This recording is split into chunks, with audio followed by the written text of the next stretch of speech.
So Nigel Farage, today was obviously the day of the draft withdrawal agreement being published. Key thing to come out of this is, particularly doing Northern Ireland, if there was no solution to the border, there would be full regulatory area, both Republic and Northern Ireland, and some kind of customs union, perhaps in the sea. Prime Minister said today at PMQs, no UK Prime Minister could ever agree to it. Do you agree? She's right. No, she's right. I mean, look, I've been very critical of her.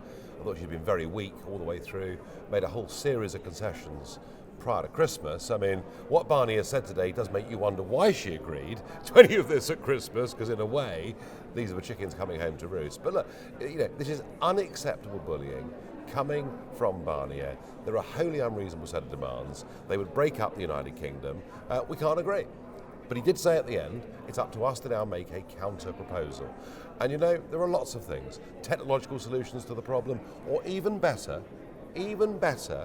we go to the World Trade Organization and we say, look, because of political sensitivity, would you please back our bid for an exception to be made between the Republic and the United Kingdom, regardless of any other deal we do with the European Union, particularly on areas like milk and on meat. Because if we finish up with a tariff regime between the two countries, and forget about hard borders, soft borders, that isn't relevant, but the point about a genuine tariff border is it will hurt the Republic of Ireland's businesses quite significantly, and no one wants that.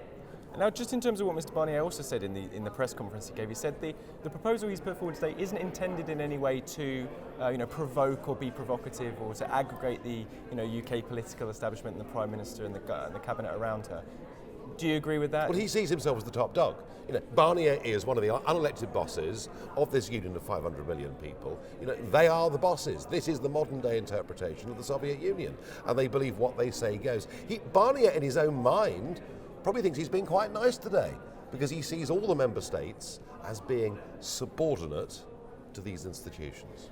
Boris Johnson, Foreign Secretary, said today that there is a possibility that the Northern Ireland-Irish border issue is being exploited. And I'll just read you a quote. It says, Northern Irish border is being used quite a lot politically to try and keep the UK in the customs union, effectively the single market, so that we cannot really leave the EU. That's what's going on. Yeah, which actually goes directly against United Nations resolutions, which say that economic factors should not be used to try and change a country's constitutional arrangements, and here we are doing it. So what should Theresa May do about it? How should she be playing For this? 6 months it's been clear, I've said it for 6 months, that everybody agrees we don't want, a hard border in the old-fashioned sense of the word, but there was no need for that, because we have actually got a rather peaceful settlement since 1998. What Theresa May has to do is to stand up and say very clearly, we will not do this. End of. Here's a proposal, and I urge that she takes my idea of having an exception for Irish agriculture, gets the backing of the World Trade Organization and says to Brussels, all right, if you want to do down the agricultural sector, one of your member states, that's up to you. Now, someone else who is in Brussels today is Keir Starmer, I know. shadow Brexit. I was on the train with him this morning. Oh, really? Did you really say hello? No. Any pleasantries at None. all? Well, one of the things he's doing is obviously meeting various officials and Labour MEPs. Yeah, collusion. All this obsession about Trump and Brexit, did we collude with the Russians? I tell you who is colluding, the Labour Party and the European Commission.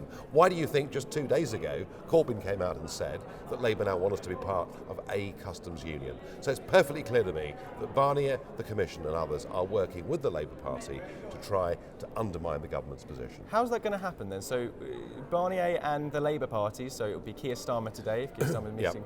What is the mechanism they're looking to do this for? Well, they're working together on timings, aren't they? So, it's all been very cleverly, well organised. Come on, give them credit, for goodness sake. 2 days ago, Corbyn comes out and says a customs union. Today, Sir John Major pops up and says the customs union or a customs union. The entire establishment, backed up by the big merchant banks, backed up by big business, are doing their best to stop Brexit from happening. That's the real story here. And finally, Theresa May is, of course, giving her speech a little bit later on this week. What are the key things that you think she needs to be saying in that speech, which would really do the UK best negotiation going forward? The previous 2 speeches we've seen, the big ones, were Lancaster House, where I thought, goodness me, here's a British Prime Minister saying what I've been saying for 20 years. This is all mainstream, this all makes sense. And then Florence, where she said the whole European Union, it's fabulous, it's a wonderful organisation, and even though we're leaving it, we're going to rejoin every single part of it. Prime Minister, make your mind up, time is running out. Nigel Farage, thank you very much. Thank you.